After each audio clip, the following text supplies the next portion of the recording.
You're actually gonna do the whole thing. Oh yeah, I'm gonna be a pioneer. This is gonna be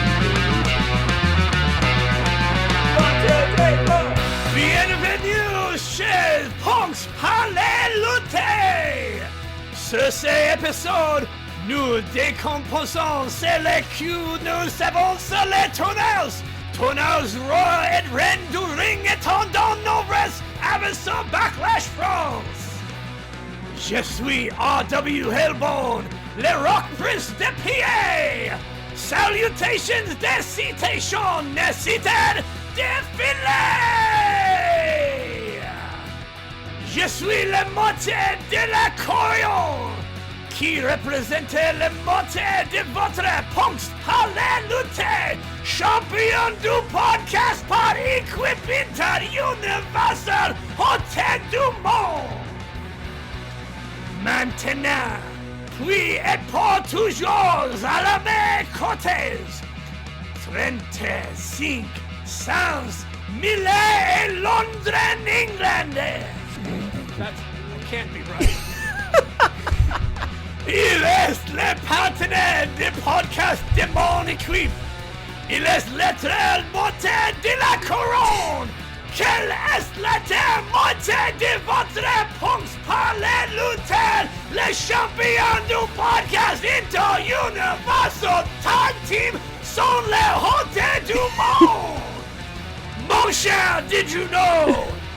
Sarah des Bobbins, la bonne piquelle, CJ Newman! God, jeez. I mean, if you've never tuned into this podcast, this is not a French podcast.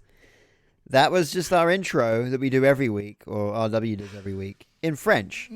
So there was that. Did you know I have that? no idea. I have no idea how good that's a Google translation. I think it's good in the sense that it was entertaining. I don't think it was good in the sense of translation, possibly. But you never know. I'd like to hear, if you're French, please let us know if you understood any of that. Did you know that TNA originally started off as an NWA subsidiary, and they were only airing once a month, and they were doing like monthly pay-per-views. And that the very first ever TNA show, or NWA TNA show, yeah. They crowned their first ever. Well, they crowned an NWA champion. I believe before then that the NWA championship was vacated. Yes, it was. It was Dan Severn had the championship, and then it was vacated because he refused to make a defense. And then it became the main championship for TNA, and it was defended in a it was there was a 20-man battle royal, which was a battle royal. You say battle royal, but in this battle royal, the final two people in the match that ended up becoming an actual match. Yes, you know what? I remember this coming up at one point. We were searching for something for one of our previous top 12s. Yeah. That match may make it into our it may do. But first, can you tell me who the first ever NWA TNA champion was? I'll give you three guesses. Ooh.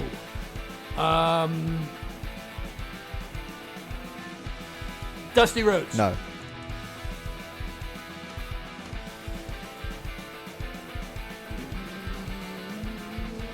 AJ Styles? No. He was on the card, but he wasn't in this match.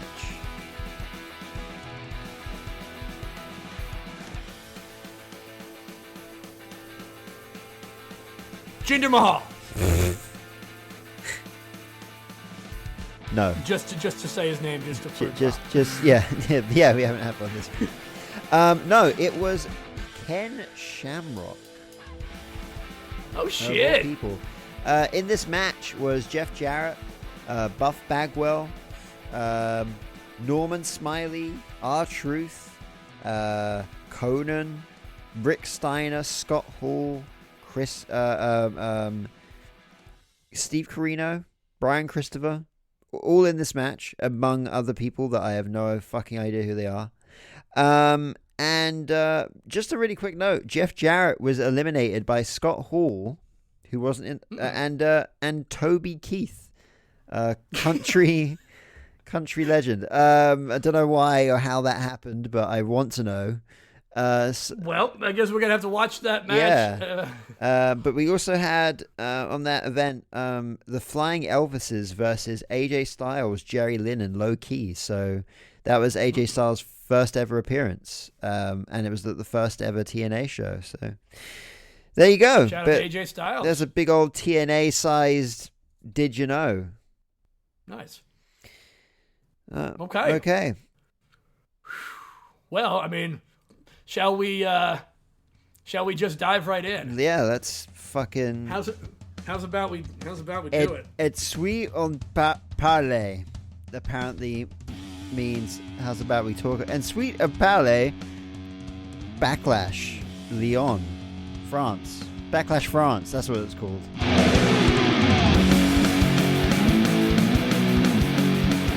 I had a show. Like, what the hell was I doing Friday that I wasn't watching? I didn't. So the problem I have with SmackDown being, because we used to have the issue, not the issue, but it used to be like pay-per-views on a Sunday night and Raw on a Monday. But that was a bit easier to like catch up on, because you could kind of watch Raw at any point during the week. But I like to watch pay-per-views as quickly as I possibly can. So with SmackDown being on a Friday night for us, like, well, not even that, early Saturday morning for us. Yeah. I don't really have the time, but when there's a PLE on, I don't really have the time to watch SmackDown, to be honest with you. I have to get the footnotes, really, because there just isn't enough time, especially on a Saturday. It's like my first day off of the week from work, so I'm always doing something during the day. So, and I'm glad we touched on this too, because that's also okay. Like, yeah. I mean, you don't have to exactly. You don't have to consume every single. Oh yeah, piece it's just my preference. My preference is like I would love to watch SmackDown every single week, and for the most part, I do. But when there's a PLE, it's like I can't possibly watch 2 hours of SmackDown, then 3 or 4 hours of a PLE. I can't. I don't have the time in the day. That's what I did Saturday. I mean, that was my entire Saturday. That's amazing. I watched SmackDown literally right into Backlash.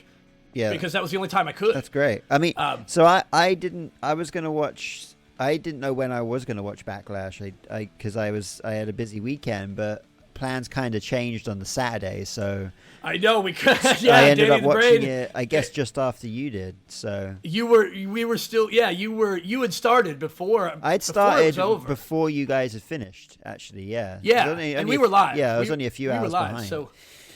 Yeah, it was, and it was great hearing you catch up. Yeah. It's like, oh shit, here it comes. Danny the Brain and myself were. He was live via remote, via satellite, as you know, as Danny the Brain, as always, often traveling is, man, because he's a man on the move. That's right. You know, the brain's everywhere, at all times. He's got to be. That's how he knows everything. That's right. So the brain. We have WWE Backlash France being held from the Gisnins Charapoulet metropolis of Lyon. In other words, from Lyon, France. This past Saturday, May 4th, from the LDLC Arena. To an attendance of 11,628. Which was what?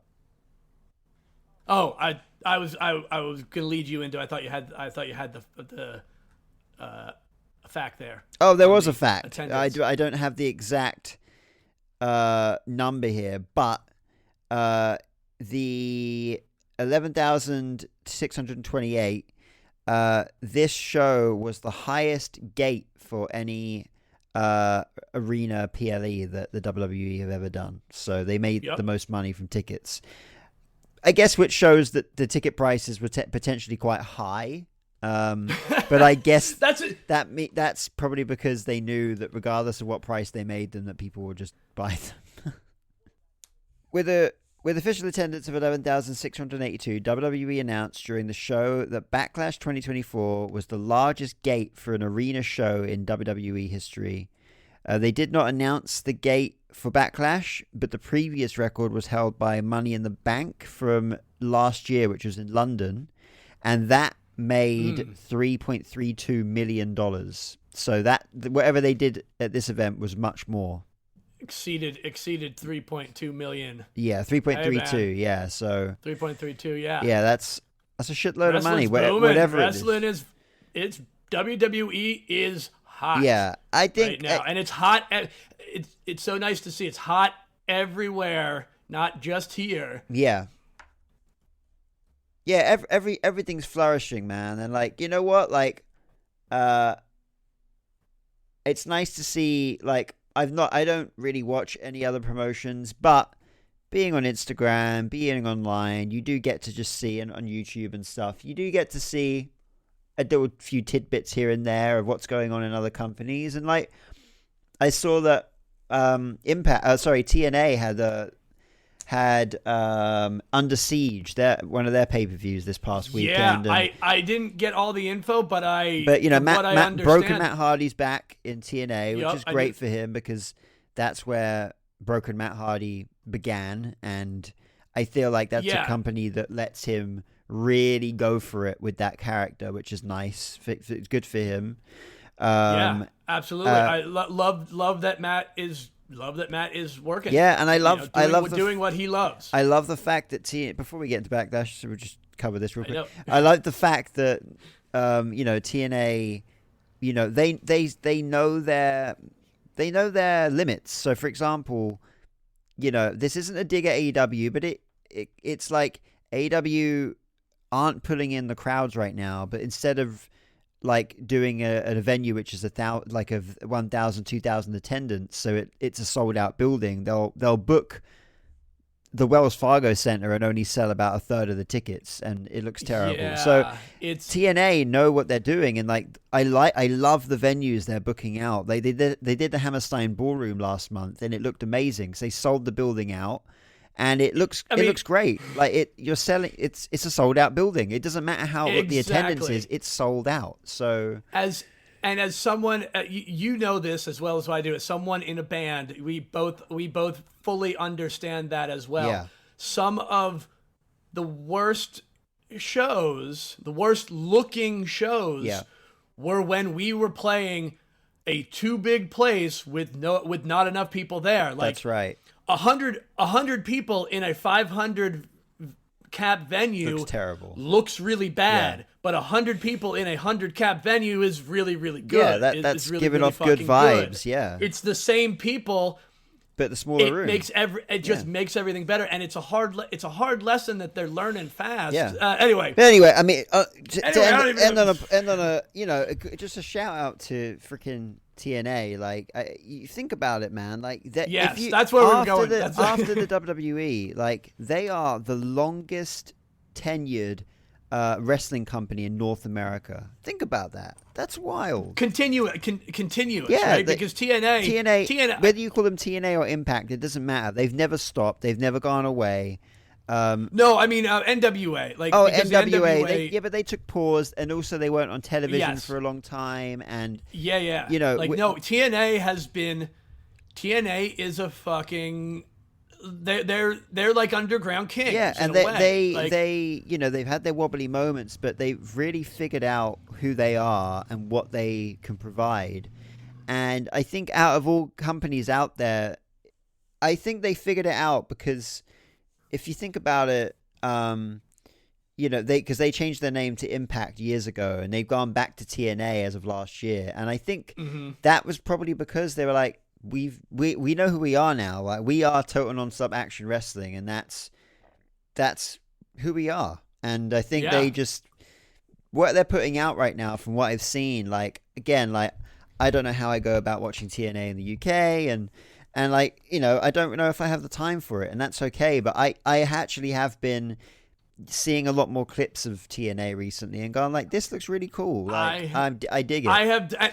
I've done it from the Instagram, from the Punks Talk Wrestling Instagram account. Follow us, comment, interact with us on Instagram at Punks Talk Wrestling.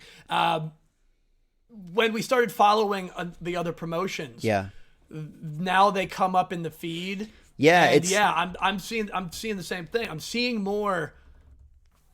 little bits of it. Yeah. From those small interactions, and it's, at least we know what's going, like, it's on our radar. Yeah, exactly. Yeah, and it's really nice. Yeah, you're right. Actually, having that Instagram page has been really good for like keeping on the pulse of professional wrestling outside of the WWE. Obviously, this is a more of a WWE centric podcast, so it is good to see that. Like I've seen this week that like Matt Cardona's like torn his pectoral, so he's going to be out for like 8 months, but he's been made the general manager of GCW, which is fucking hilarious. So it's like, yeah, there's loads of good stuff going on everywhere right now. Yeah. So another tick off the, I don't know if that was on Matt Cardona's bucket list. Yeah, but he ticked it off anyway. Manager, but yeah. Sometimes you adjust your buckets for what you got. That's right. Adjust your buckets. Adjust your buckets. Adjust your buckets. That's the one. It sounds almost sexual in a weird way. It does. It sounds. It's like almost provocative, but like, wait, what? No. So yeah, and that's it. Got Cody Rhodes on the poster. Back to Backlash, because obviously it wouldn't be our podcast. If we the didn't thing go that this podcast off the rails. And the tagline was "That's gonna be a good nightmares do come true." Is the tagline for this episode? How's about you give us some on-screen personnel? Ooh yeah, all right. Let me stretch. My favorite part. I can't wait for you to pronounce names wrong. On English commentators, we've got Michael Cole and Corey Graves. Spanish commentators, Marcelo Rodriguez and Jerry Soto. French commentators, Christophe Agui and Philippe Chateau. I think that's how you pronounce them. We'll find out. Ring announcers, the one, the only, the amazing, the greatest announcer of all time. If you disagree, you're wrong. Samantha Irvin. Referees Danilo Amphibio, Jessica Carr. Shout out to Jessica Carr for being the first woman to officiate a main event title defense match on pay-per-view. Dan for the Engler, WWE Championship, I think it was. The WWE Championship, yes, correct. Dan Engler and Charles Robinson. We've got interviewer Byron Saxton. Also, shout out Byron Saxton. He's been like around forever. He's been there forever. Yeah, he's a kind of guy you can rely to do anything, really. Yeah. And that's always good to have. He's always happy. Like he's just happy to be there, man. He's just happy to be there. Yeah, man. I've never not known Byron Saxton to not be smiling. Yeah. That's way too many double, triple negatives. I don't think I've ever seen him not smiling ever. Yeah, that's Look at this photo. Look at this photo. Like, look at this Wikipedia photo. He just is. That is one happy dude, man. If I picture, even before clicking on that photo, that's exactly how I picture Byron Saxton in my head. Yeah, when I think of just, man, I'm just just pure joy and happiness with life. That photo I picture Byron Saxton smiling in a shiny pinkish suit. That photo was 6 years ago, and he hasn't aged a fucking day. Dude, skincare, man. Everybody's taking like we said before, everybody's taking so much better care of themselves. Yeah, big time. Overall, everything. And pre-show panel. Who we got? On pre-show panel, we got Jackie Redmond, CM Punk, and Big E. Damn right. Which we didn't watch. Didn't watch pre-show. I didn't. I caught slight part of it because I was like, not live, but when I was anyway, doesn't matter. Yeah, no, I slid right in from SmackDown. So before we, because this will be, I think we'll get this out of the way now because it's a general running theme of this entire show. This crowd was, I don't even know what to say. Like this, indescribable. It's less than 12,000 people. How are they making that much noise? Yeah. That's what you get when everyone in that crowd was 100% invested and There wasn't a single person that wasn't chanting. It's great. Yeah, it is. And I mean, being from England, being 3,500 miles away in London, England, right. You are familiar with the football crowds. Yeah. And like the chanting and a lot of those things. But it's very European. Very European. Now, I don't know if you have a lot of sports in event centers like that would be that loud. Like, or is that more, or like, is that center more for like music and concerts? Yeah. And basically, the arenas in our country are pretty much always for music.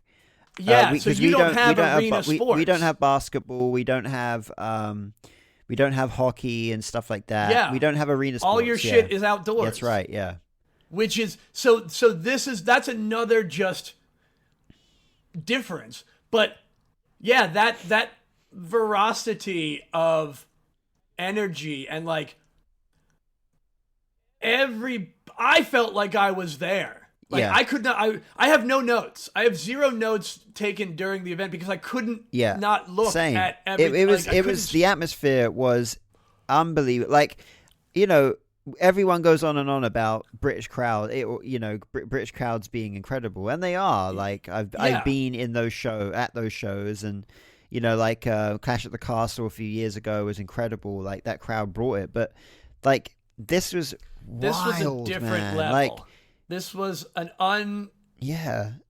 you've never seen a crowd. We've never seen a crowd. Yeah, like it's why like and it was great that the entire time. The fact that no one's ever said. Go ahead. What I was gonna say, we've never had any crowd ever actually know all of the words to Cody's entrance theme and sing it continuously. Yeah, but they sang Cody's theme. They sang Randy's theme. They sang Jey Uso's every theme. Yeah. And they don't even speak English. Yeah. Most of them don't even speak the language. It's just, you know. And it's wild. Like they had all their own chants and stuff that were all in French. And it's like, for example, But you still got it. I don't know what you still get it. I think, you know, when they were doing the 2 count and then they were chanting something and clapping, right? They kept doing it after 2 count. Yeah. I don't know what that was. So I've looked into it and found out. So basically, the French commentators, Christophe Aguis and Philippe Cheroux, those 2 guys have been commentators for the WWE in France for such a long time that they're basically celebrities out there. Like they're well known to the French people out there, and they're like. So they're as well known as Michael Cole is to an American crowd, and they apparently one of them has coined this phrase. I think it's roughly translated to "only 2" or "only a 2" or something like that, and that's what they were chanting. It's like 1, 2, only a 2, and then they're doing their clap kind of thing. Oh man, okay. Yeah, so that's essentially what it means, roughly translated. So, but what it's the catch? It's their commentator's catchphrase. Yeah, it's their commentator's catchphrase. Exactly. It's basically like it. Yeah, that's wonderful, man. Yeah. And it's great to see. It is really great to see. I don't know if you've noticed it since then, but like there's a lot of positive reactions from fans about how much that crowd has reinvigorated them as fans. Well, yeah, it has for me. You know what? There's a lot of people that are angry about it. There's a lot of people that have weird that's opinions what about I've seen. Things, It's for example. But I've seen a lot of good stuff. Exactly, but they're always going to exist and they're always going to be there. But I am going to enjoy the show just like I enjoyed this first match with the Bloodlines, Solo Sikoa and Tama Tonga versus Kevin Owens and Randy Orton in what ended up being a tag team street fight because it got a little out of hand before the bell even rang. So holy shit, had to be changed. So yeah, this match was so much fun. Like it just kind of went all over the place. I've noticed that headshots with trash cans are now legal, and I never quite understood why they stopped making those okay, because those trash cans are, let's face it, out of all the weapons you can be hit on the head with, I highly doubt a trash can's caused a concussion because they crumple so easily. Those are galvanized steel. Yeah. Trash cans. Yeah. Galvanized steel trash cans. Yeah. Remember. Yeah, I don't know. But yeah, headshots with trash cans are back, and are back. I think it's easier. Those it might be a little just. I'm okay. Easier to protect. Not that I want headshots to be back. I don't, but I just think there's things like the trash cans which you can get away with because they're not going to cause any kind of serious lasting damage. Whereas because the steel chairs to the head because trash cans are a little too firm, can like crumple and take a lot of the impact because they kind of soften the blow as they crumple. It's spread out. Yeah, but with a chair or something, it's different because there's a lot less. It's just a solid object hit on the head. It's not. It's easier. It's also I think it's easier to protect yourself from a trash can shot and still make it look impressive. Look as impressive. Yeah. Yeah. So this match was really fun. It went all over the place. And it was just kind of ridiculous. Second longest match of the night at 19 minutes and 25 seconds. Yep. And this obviously saw the debut of Tangaloa. If people out there don't know who Tangaloa is, a few things about him. First of all, he is the adopted son of Haku. So him and Tamatonga aren't blood brothers, but they are brothers in the sense of adoption.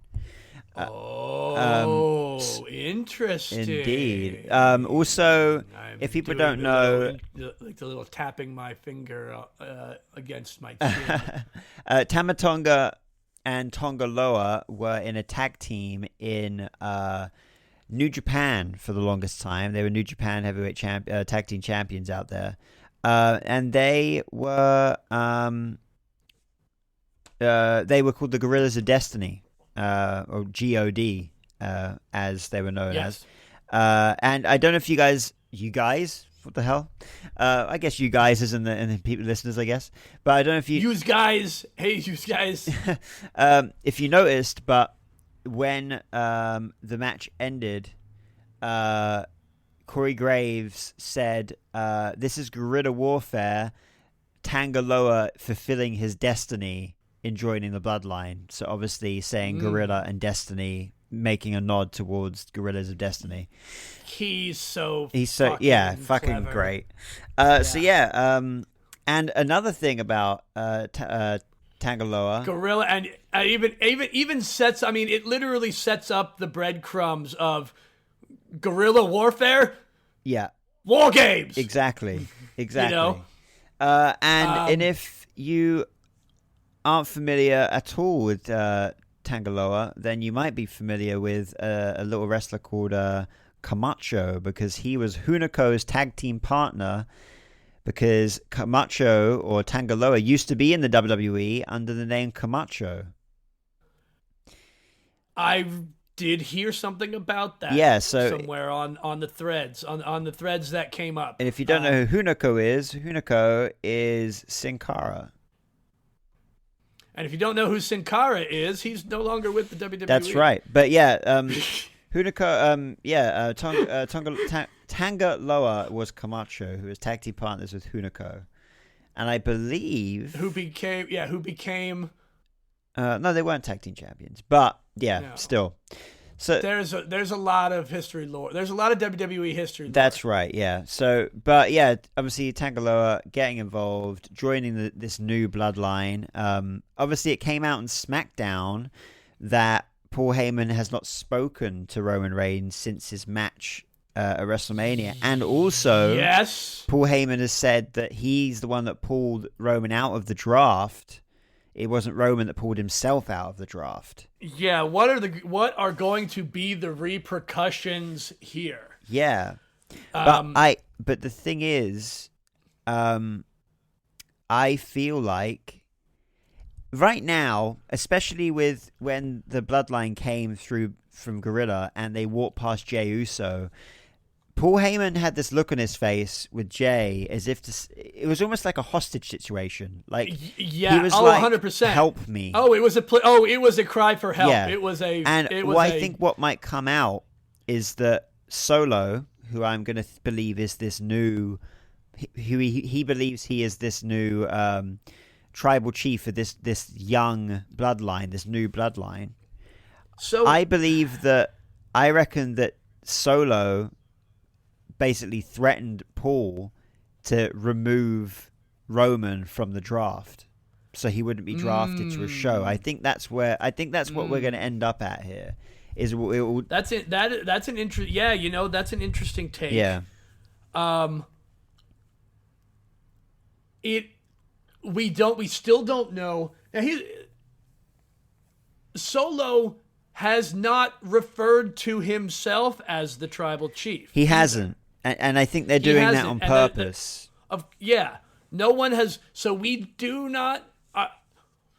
As far as we know, Roman Reigns is still our tribal chief. There has not been. I think it's a sense of.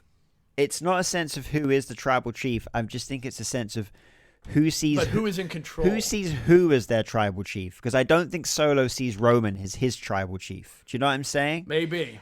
Also, I do not think notice for a second that Solo, Tamatonga, and Tangaloa are answering to Roman Reigns. I do believe that once Roman Reigns comes back, you're bringing him back as the person to stop this new bloodline, not the person to join this bloodline. Yeah, there is. You just don't know. Like, I don't know. I don't see any reason other than Roman losing the title to Cody. Any reason why The Rock?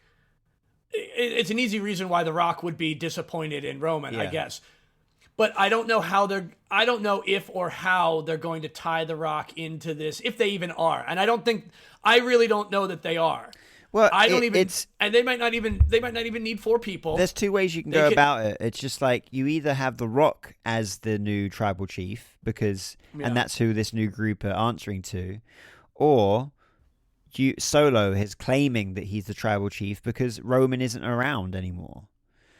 So it's like it's one of the two. And there could be a rule. This is something we need to get Danny the Brain on, because I know he's been deep in continual discussions regarding the status of the MBDNA, as far as the Punk's Talk Wrestling Superior Intellect in All Things Professional Wrestling and Phil Collins championship match between the Proper Prick CJ Newman and the Anonymous Podcast Critic, which is yet to be determined as to a time and place. But I think we got to get him on this. We got to divide.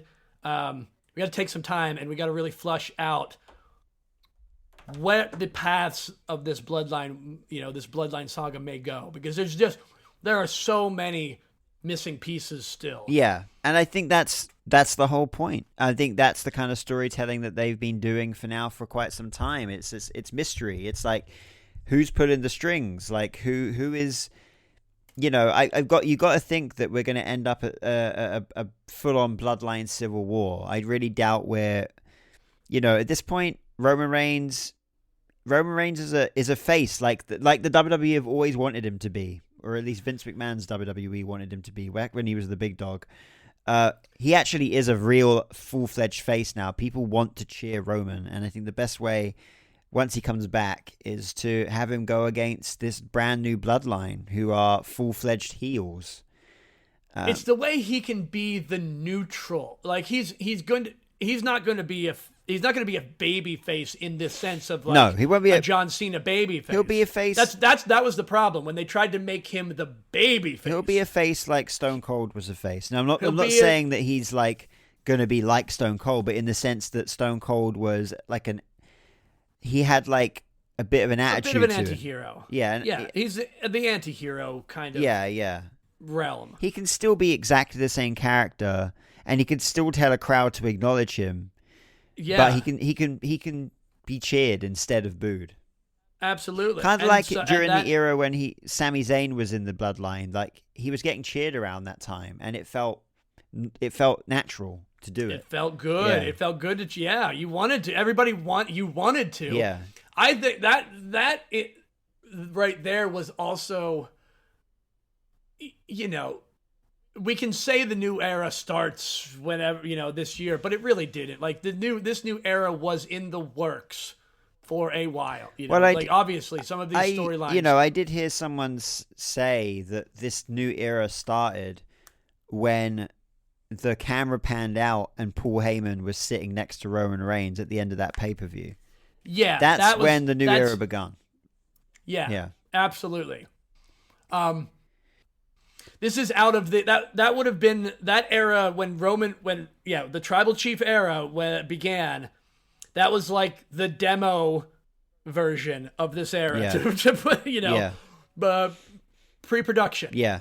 Yeah, exactly. Now it's like, okay, everything that we've worked on, everything that we've evolved in the last 2-3 years, now it's ready to be presented. Right. It's really, really, it's really, really where we want. Yeah. Exactly. It's a remarkable, it's a remarkable ride for sure. So that's that. Second match of the night was. I knew we were gonna have a lot to talk about. Oh hell yeah! Bayley versus Naomi versus Tiffany Stratton for the WWE Women's Championship in a triple threat match. Yeah. 13 minutes and 10 seconds. Great match. Once again, the shortest match of the night, but still long. But still a long fucking match. Yeah. Everybody shined in that match. Yeah. The story, it was a showcase for everybody. Yeah. Bayley getting the good win, getting the pinfall over Naomi keeps Tiffany safe. Yeah. From a loss. Obvious smart move. Everybody again. Obviously, everybody was over. Everybody was into everybody. Yeah. Tiffany did not need to win. No, not at all. But she definitely needed to not get pinned. Yeah, and she had a good showing, and it showcased her. It's exactly what these kind of matches are for. So, and Naomi and Bayley being this also brings. I'm really interested to see where this. Naomi's going to be the bridge between her and Bayley and Bianca and Jade. Yeah. Now, I don't know if the women's tag team championships are still cross-brand. They are, yeah. They've already said. So they've already okay. I just didn't hear it specifically stated, but I assumed it was. Yeah. I assumed correctly. Yeah. So they're allowed to be on both shows.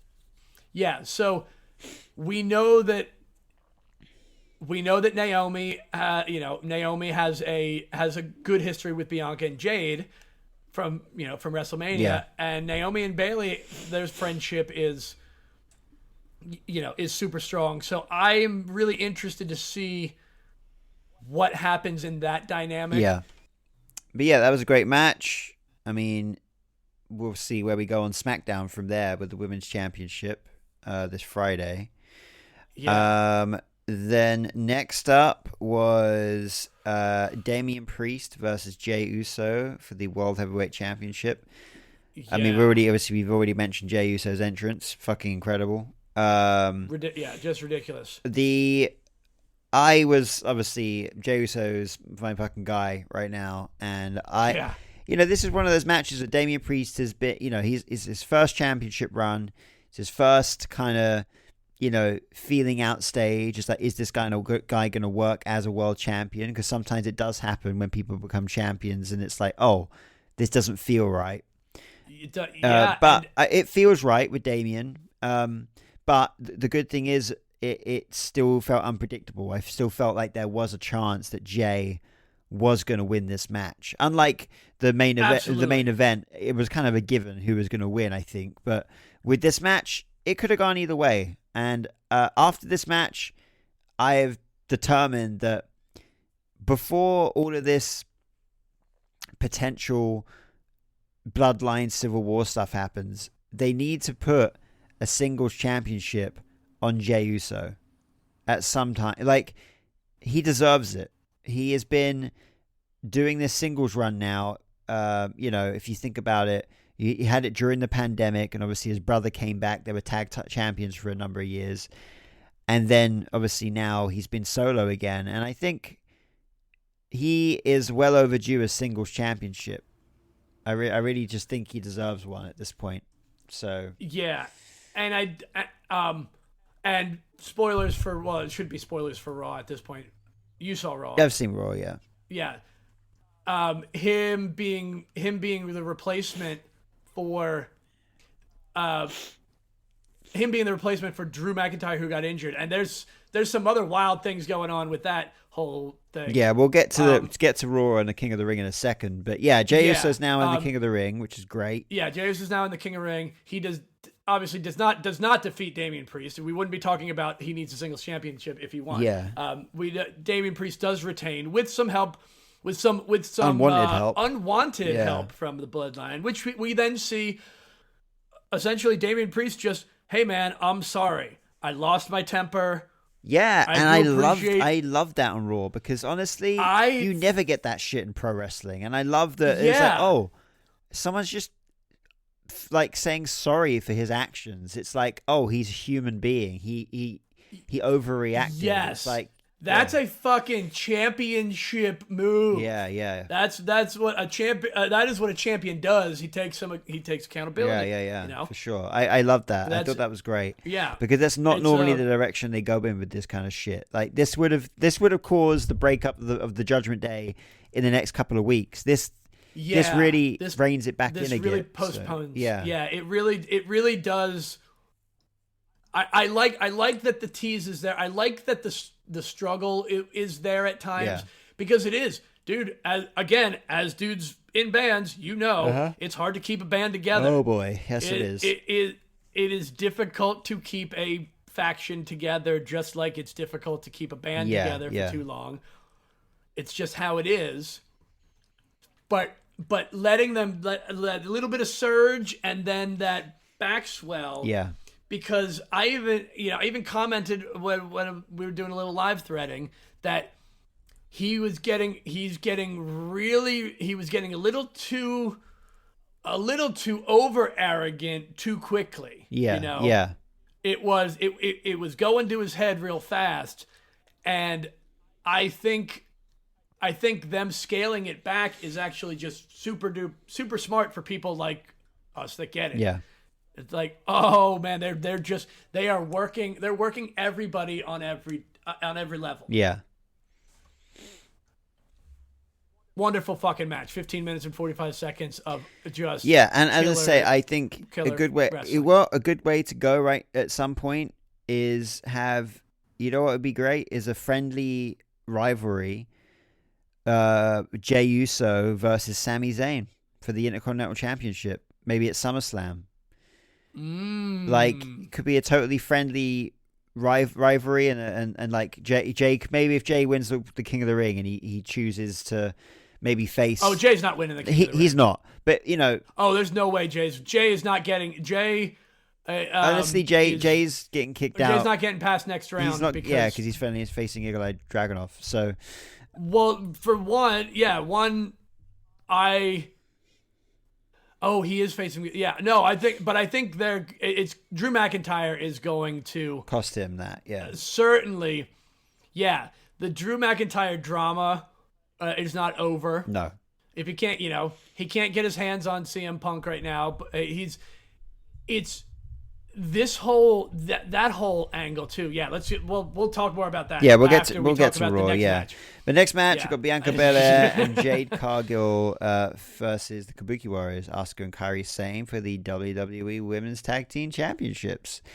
Yeah, amazing match. It got a little hazy in the middle there because I think everyone got a little bit confused. I think Kairi Sane. Still don't know what it was is Kairi Sane was not the legal person in the match. And when was she not? I don't know, but at some point that's what I don't remember. At some point she wasn't, and they kept telling her clearly that she wasn't. But I don't think she quite understood what the fuck was actually being told to her, and then it caused for a very confusing 2 or 3 minutes there where everyone was a bit like, how do we get Kairi Sane out of the match without, I don't know. It was all a bit odd, but it came back together. And obviously just a little bit of miscommunication. Yeah, there. Overall a great match. It just came a back little together, bit of a miscommunication there. Which is, I mean, sometimes it happens. Sometimes you get a little ahead of yourself, and you got to slow it down. That's right. That's exactly what happened. So it'd be a Belair and Cargill winning the tag team championships, which is amazing, and France got to see. Also, shout out to, I'm sure Bianca. Well, Bianca makes all of her own ring gear, so I'm guessing she also helped Jade. Maybe, yeah, maybe. Matching ring gear is what you want in a tag team. Hell yeah. As soon as, it was it seemed unquestionable who was going to win that match going into that match. Yeah. I'll tell you one thing, though. Maybe possibly one of the best WWE, women's tag team championship matches that there's been. Oh, for sure. Absolutely, because those titles have been floundering around for quite some time, so this really made them feel pretty important, actually. So it didn't feel like the women's the women's match before the main event. Yeah, it felt like it felt like an important match. It felt like its own important thing. They get And once you look at the 5 matches in 3 hours, every match, the shortest match was 13 minutes. Yeah. And that's the great thing about having just 5 matches that everyone and if you think about it, there was no massive talking segments. It was all just entrances and matches, and it made for a solid pay-per-view, man. And it didn't feel 5 matches was the perfect amount. It was just like a lot of good wrestling in a few hours. So,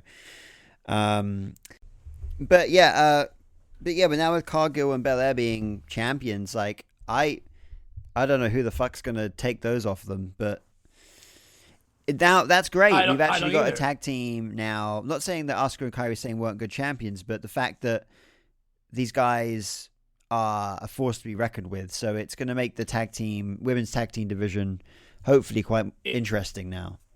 They are the unstoppable. They are who can possibly beat Belair and Cargill? Right. That's going to be it, and they're gonna be on Raw, and they're gonna be on SmackDown, and they'll probably even be on NXT once or twice. Right. That is what's so smart about it. They're putting them on every single. They're gonna put them on every single show. Yeah. And they're gonna actually make them, and Triple H is gonna actually make it important finally. Yeah. Exactly. We've been saying it for years. We've told Triple H to give it I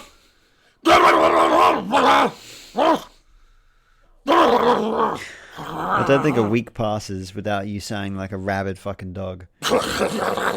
Jesus Christ. I know. Gets worse. Gets worse every week. Yeah. And he did. And he is. He's giving us what we want. Yeah, it's all a work in progress, and I get, But he's not giving us he's not giving everybody what they want immediately the moment that they say they want it. That's the thing. Yeah. It's you. I think with Triple H, it's like he's genuinely now giving everyone a bit of what they want. So now I think there's a bit more patience where people are like, I want this, but I feel like I will get it eventually. Whereas I feel like in the Vince McMahon era, there was a bit of impatience because it was like, this is what I want, but I don't feel like I'm ever going to get it. So there was a lot more complaining to be had. Whereas now it's like, I don't have to complain because I feel like I will get what I want eventually. Yes, you don't have. You can still be vocal about what you want without being negative. Yeah. About feeling like you're never gonna. Yeah, that's a really good point, because there was for quite a while, obviously with Roman Reigns, his title reign being as long as it was. Yeah. There were more than a number of people that were getting tired of it. Oh, yeah. And feeling like it's not going to pay out. And obviously it did pay out in the greatest of possible ways. Oh, big time. Yeah. And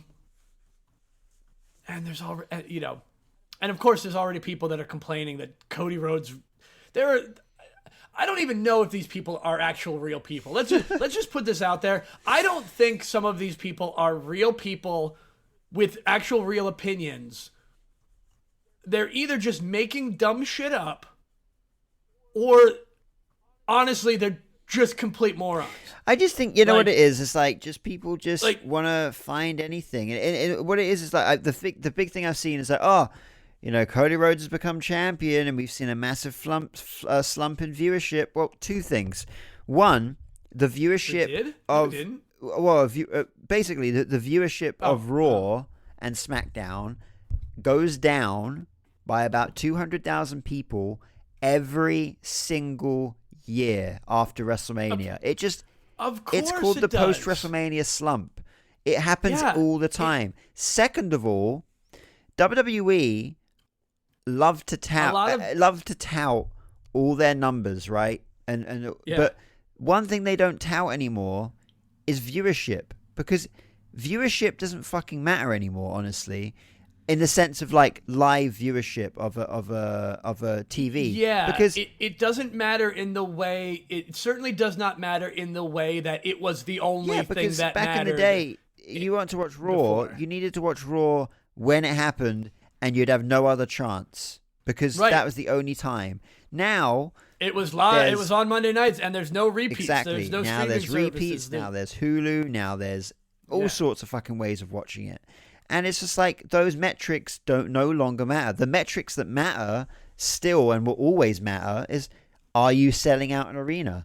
Are you making money? Those are the things on a business level that actually have importance. Yep. So that's the business. That is the business that they are in. Yeah. Putting butts in seats. And finally, we've got Cody Rhodes versus AJ Styles for the undisputed WWE Championship in a very long 27 minutes, 20-second match. And boy, they really what a fantastic match. So good. Like, as I said, I think we all knew that Cody Rhodes was walking away from this champion, but it didn't mean that I wasn't, it doesn't matter sometimes when you know who's going to win. You're watching it because the match is going to entertain you, and this match did that.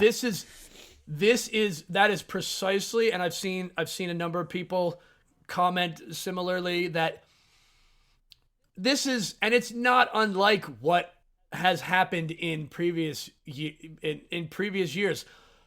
Hulk Hogan didn't battle Andre the Giant and then the next night and then like the next month fight the Ultimate Warrior for the title. Like, right. He had a match against Hercules Hernandez and fucking IRS one time. Like. He did non-title matches against guys too. Exactly. It's okay.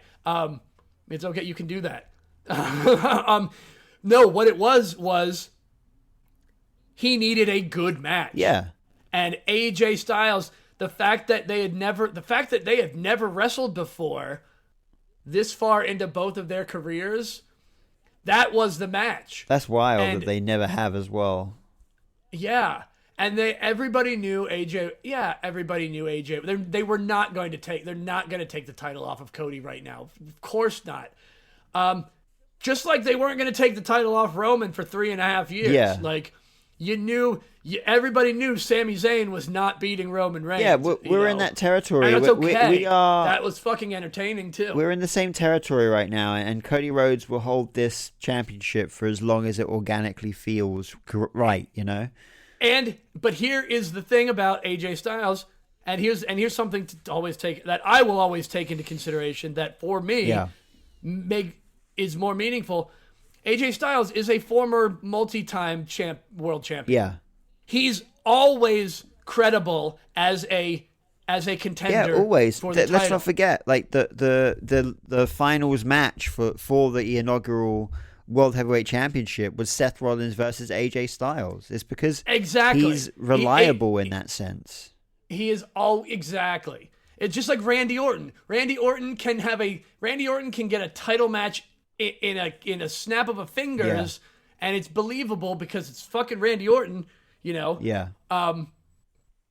That's what you get to do that when you've been the champion. You get preferential treatment, kind of like people who join our Patreon at patreon.com/punkstalkwrestling. But yeah, talk about reliability. Yeah, exactly. It's he's reliable, and we all knew this match was going to be incredible, and it's exactly what it was. And they pulled off a fucking classic. 27 minutes and 20 seconds. Yeah. Dude. Oh, and I also... That was a long match. This is quite a wild fact. And I, there's some people that might be mad about this, but I don't really care because they're telling a fucking story. But this was the first WWE Championship match since 2021, when it was Roman Reigns versus Matt Riddle on an episode of SmackDown for the title. Oh, yes, I know it, yeah. That didn't involve interference. Yep. And I know a lot of people complained about that, but that was the whole point of Roman's story. Like, that was why we were doing that. But yeah, quite a crazy fact, regardless. And now they're doing, and now the Judgment Day is doing it. And now the Judgment Day is doing it, exactly. Even though Damien doesn't want that. Even though Damien didn't want that, I think he's quickly realizing he kind of needs. Yeah, right, exactly. He damn near that is the thing. He damn near lost, and it would have been totally credible and reasonable for Jey Uso to win that. Like it's 100% believable. He almost did, and he could have, and he'd be 100% believable as champion. But I think I know we're gonna go back to that. We're pulling back to it, but I think they're gonna give Jey Uso the Cody Rhodes treatment again. And it's going to be another year, maybe, until we see him fully get that win. Maybe he'll get an IC. Maybe he'll get the IC belt before that. I think the idea of him versus Sami Zayn would be awesome. Yeah. Yeah, I'd love to see that. But it's gonna be a while because he's already so fucking over. Right. He doesn't need the title right now. He doesn't putting the title on him will make the title worse, I think. Right. In the long run, the title needs to be. He needs to be in the chase. Yeah. For a while longer. Because right now he's not even in the chase for the title. No, exactly. He's not even in the. Cody Rhodes was in the chase for the championship since the moment he set foot back in. Oh yeah. Right now he's in the King of the Ring tournament, focusing on that and just being Usi. Just being yeeting all over the place. Keeping himself involved in yeet behavior, or what is it, yeet-like behavior? Yeah. But overall, fucking excellent pay-per-view. And what are you giving this? What are you giving this one out of 20? Before we get into Raw. Well, as the second greatest Backlash in all of Backlash history, second only to Backlash 2017. Which of course you know how that ended if you listened to last week's episode. And if you haven't listened to last week's episode, go back and listen to last week's episode. It's a doozy, some would say. Yeah, it's a great one. Yeah. It's a modern day Maharajan one. Yeah. Actually, you know what? Saying that, I listen to every podcast that we ever do, only because two reasons. Because I want to. And two, because I have to make reels, so I have to. But also, I thought last week's podcast was one of the best ones we've done. I actually really do think that. Yeah, I was like, this is fucking great.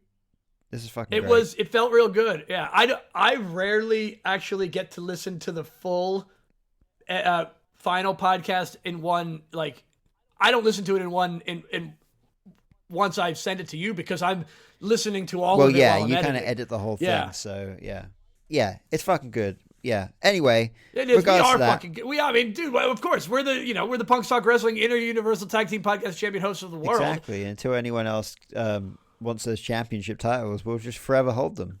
Yeah, man. Anybody wants to come and step up and try to take these Punk Talk Wrestling Inter-Universal Tag Team Podcast Champion hosts of the world championships, send us an email. Yeah. Or, message us on Instagram or at Punks Talk Wrestling, or don't message us on TikTok. I don't think you can message people on TikTok. I have no idea.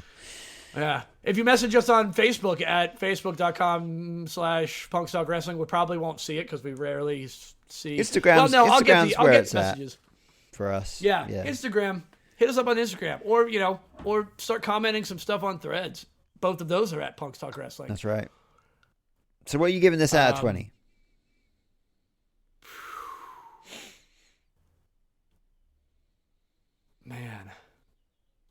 What did we give? What did we give last week? What did we give 2017? Did we give that a? I gave it a 50, but I think we gave that a 17, right?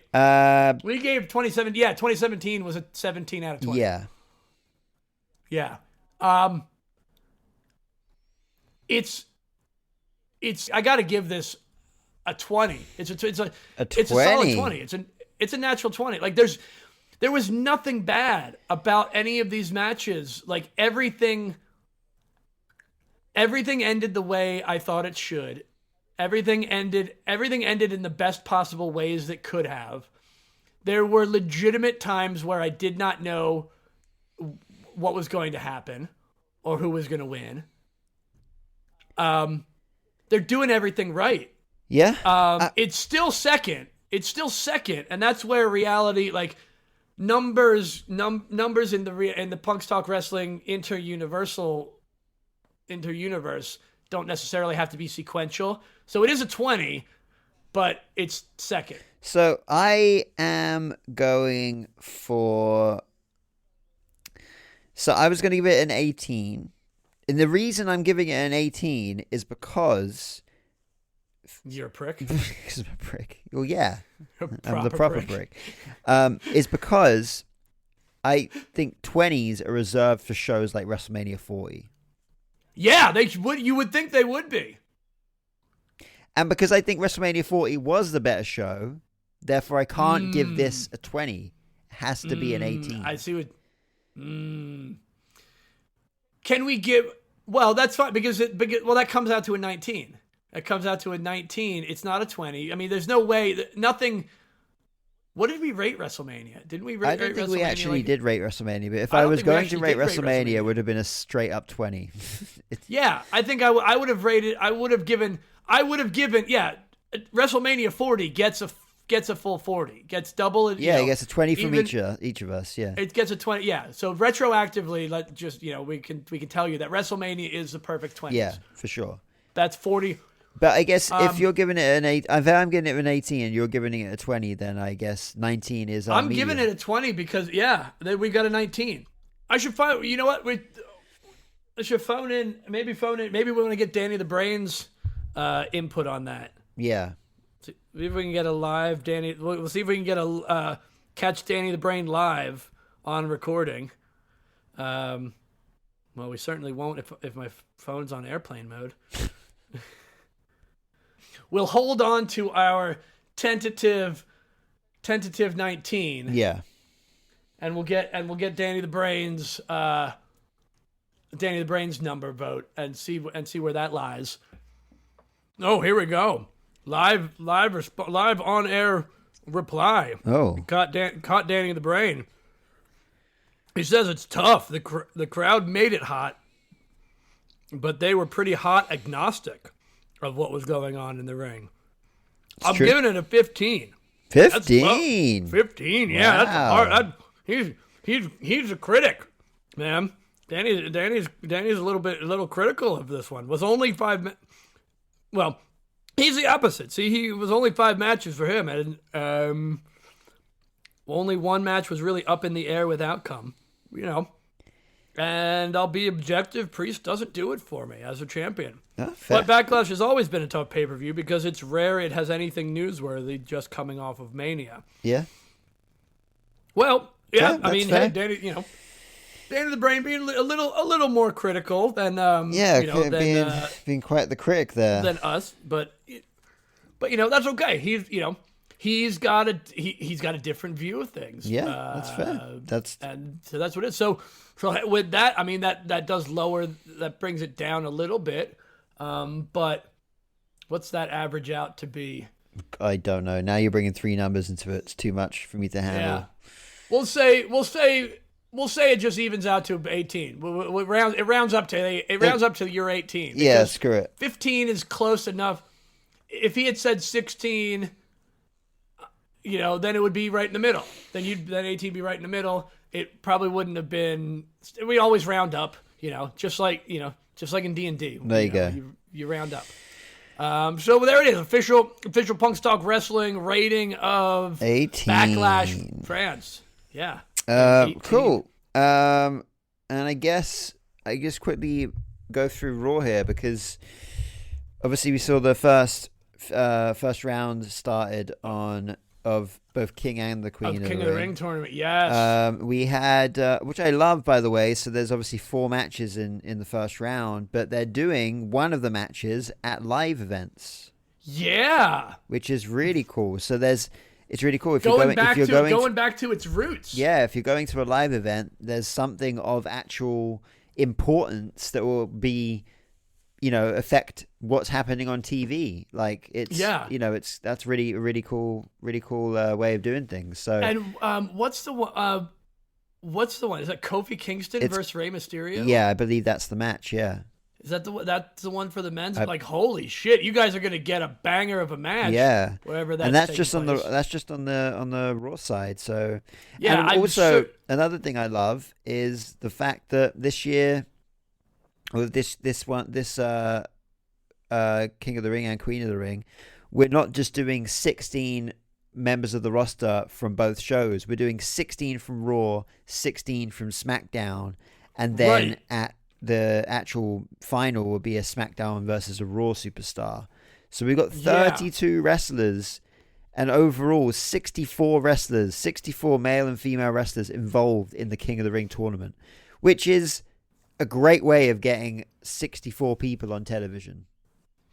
Yeah, well, not all of them on television. Well, not quite all. We're having it on a house show, but yeah, no, you're right. Yeah, 64 people are involved in this tournament, and that's a perfect way to showcase everyone. Yeah, exactly. There's a purpose for everyone, and yeah, which again, you might think, why are they not having Kofi Kingston versus Rey Mysterio? Well, they're giving the TV time to some of the other superstars. Yeah, Kofi Kingston and Rey Mysterio don't need to be on TV. They've had plenty of TV time. Yeah. Yeah. There were, and not only that, like people, if you were debating, I don't know, should I part my way of my money to go to this live event that's in my local area, and now you see that there's a King of the Ring tournament match, it's gonna win some people over to get tickets. Yeah, I think a lot. I think a lot of the social media stuff that people are posting, and they're posting too. Yeah. From house events. Yeah. Are really helping to drive up those sales too, because you're being reminded that, like, oh, cool shit happens, and like it's more likely that I can get a better seat and see my favorite superstar closer. Yeah. Yeah, you're gonna get cheaper tickets. You're gonna be able to, if you're near the front, you might get a potential to meet them if they're on the ringside. Get some stuff on it, live events, they take a lot more time. They do. Live events are a lot of fun, and like if you've never been to a wrestling show, hit up a live event. If you've been to plenty of tapings but you've never been to a live event, do one. Like they're fun, man. There's nothing wrong with a live event at all. No, there's everything right about it. Yeah, for sure. But yeah, Raw was incredible. We had Ilya Dragunov and Ricochet was fucking incredible. What a match. Ilya Dragunov, like... Yeah, but also, once again, he did not show up with his Speed Championship title. Yeah, so this week... This week it actually was, because last week obviously Raw was on before that had aired. And they talked about it. But they talked about it, he didn't have it. They referenced him as the champion. So I don't know why they didn't do that. Maybe it's some sort of deal with X that they have. I don't know. Who knows? That could be a contract. It doesn't seem to make any sense because he could post the title on Instagram. Yeah. So like. And video, like, yeah, it's. I don't know. I don't know what's going on there. Yeah, but I'm not. But I don't use X. I'm not going to. Yeah. So as much as I like Ricochet, I would love to see the title, but I'm not going to see it. Right. On X, I'll get. But yeah, and then obviously we had Sheamus versus Gunther once more for the third time, and yeah, boy, I could see that. I could watch those guys wrestle all fucking day long. I really could. Holy shit, man. That was, yeah. Talk about banger after banger Right? after banger. Yeah. Right? They just can't have a bad match. But Sheamus just can't beat Gunther either. Yeah, he's never been able to do it. And in fact, Sheamus earlier today on Instagram, he put up a photo of himself. I saw that. Covered in welts, and he put in the caption, he said, "There will be no part 4." Yeah. I mean, I really hope there is a part 4, but because I could love to watch them wrestle even more. But I mean, these guys once again beat the absolute living piss out of each other. And that was a heavy match. As always with these two, and it would be great. Now we might get Gunther versus Dragunov, and I reckon the Raw final will be Gunther versus Dragunov. Right. That would make sense. Which means it couldn't possibly be them for the King. One of them has to get eliminated. Yeah, so one of them has to eliminate the other. So in order to get to the final, because obviously they're in the Raw bracket. Yeah, which might be it would make sense for Gunther to beat Dragunov. Yeah, exactly. Because Ilya Dragunov was the one that beat him for the NXT championship. Yeah, so obviously next week we've got Dragunov. Actually, didn't Dragunov beat Gunther for the NXT UK championship and then also the NXT championship? Yeah, I don't think he beat him for the NXT championship. I don't know about that. Maybe he did, but end of the day, Gunther has never beat Dragunov. Right, Gunther has never beat Dragunov. Right. So next week we've got Dragunov versus Jey Uso, and we'll have Gunther versus Kofi Kingston or Rey Mysterio, and then on May 20th we're going to have the semifinals, which will most likely be Gunther versus Dragunov in the main event. Wouldn't surprise me at all. And then on the SmackDown side of things, I mean, God knows who's going to make the main who do we have right now? So right now on the SmackDown side of things, we've got AJ Styles versus Randy Orton, Baron Corbin versus Carmelo Hayes, LA Knight versus Santos Escobar. Baron Corbin versus Carmelo. Poor Baron Corbin. Yeah, I know, right? No more King Corbin. LA Knight versus Santos Escobar, and Bobby Lashley versus Tama Tonga, which is quite interesting. So Tama Tonga is in the running for King of the Ring. Which is quite interesting. Wow, that's way to inject the bloodline into the King of the Ring tournament. Yeah, it's not the newest guy, and it's not Solo, because it would make sense that it kind of makes sense that Solo Sikoa would not be. Yeah, really interested in King of the Ring. It gives this guy, a potential 3 matches to showcase himself over the next 3 weeks in singles matches, which is good. Right. Right. So to really see what, I can't because in that tag match at Backlash, as great as the match was, we never really got to see what Tama Tonga can actually do in the ring, because it wasn't really much of a wrestling match. Yeah. So, but as far as who I think the final is going to be, I don't know. I think Gunther is going to get to the final on the Raw side, but the SmackDown side is definitely a little more up in the air. Because it's going to be tough until we see the first couple matches this weekend. Right. There's no way to tell, because you could look at it on paper and determine who would likely win. Yeah. But there's no way of knowing with the way any of these storylines go. Yeah, there's no way of telling at all. There's no way of knowing. Yeah, there's just no way of knowing. And then I love it. The Queen of the Ring side of things, we got Io Sky obviously beat Natalya. We got Lyra Valkyria beat Dakota Kai, and we had Zoe Stark beat Ivy Nile. The match happening at the live event will be Shayna Baszler versus the current Queen of the Ring, Zelina Vega. Right. Oh, man. Poor Zelina. Yeah. And then SmackDown haven't announced their bracket yet, so I guess on Friday we'll see what the bracket is over there. So, yeah. Oh, yeah. Yeah, no bracket yet for SmackDown.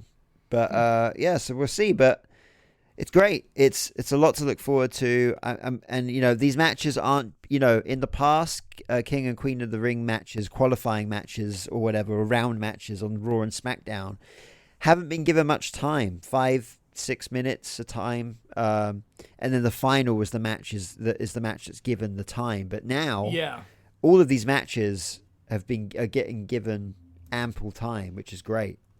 So we're really going to see a really good fucking tournament here, I think. Well, I guess that's it. I mean, that's pretty much it then. Yeah, and I guess and that is it. Other than that, shout outs to new followers this week. We got a bunch more. Yep, got a bunch more followers. We are 3 followers away on Instagram from 300. So damn, 3 nice. more to go. That was a quick jump up. Yeah, we got about 10 more in the past week. Obviously, our reel from last week that we mentioned with Shayna, the interview with Shayna Baszler. Shayna Baszler and Goat Whore, thank you again. Yeah, that has now surpassed 100,000. We are. Last week we were just on the cusp of it. Yeah, so thank you. That's right, everybody, watchers of our reels. Yeah, got currently on 102,000 odd followers. Followers, that'd be amazing. 102,000 odd watches. So that's incredible. And it's just. Again, that reel has done wonders for us. Our viewership for our reels is doing really well, and our followers has gone up. And good shit. Shout out once again. Shout out 2K Games and Al for helping us get those interviews during WrestleMania weekend. Yep. Make sure to check out WWE 2K, the highest rated, the best there is in franchise history. That's right. DLC Pack 1 comes out May 15th. It's the ECW Punk Pack. Yeah, and actually, if you go to 2K's Instagram page right now, you'll be able to see a few entrances of some of the people that are going to be in the DLC. So.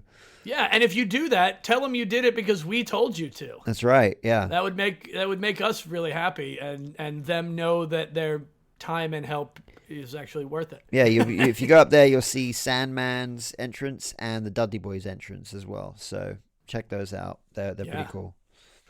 I think I did the thing where I told everybody to interact with us on social media, at Instagram and Threads at Punks Talk Wrestling. I told them there's a Facebook and TikTok that we TikTok. There's a Facebook and TikTok that we don't use.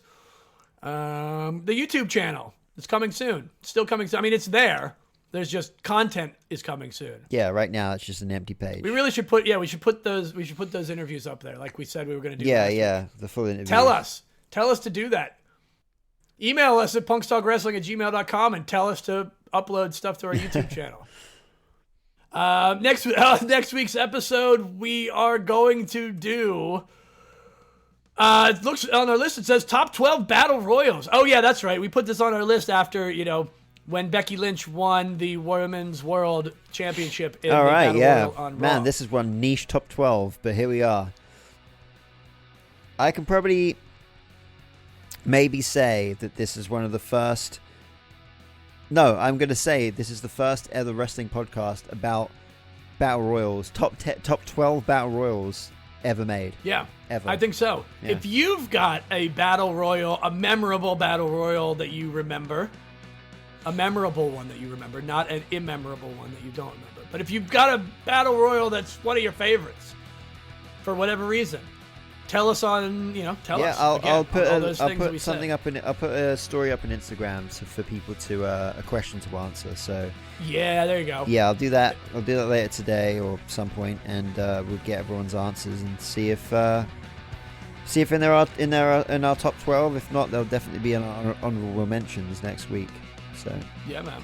Well, and I think other than that, I think that's it. I think that is it. Should we end the podcast then? Yeah.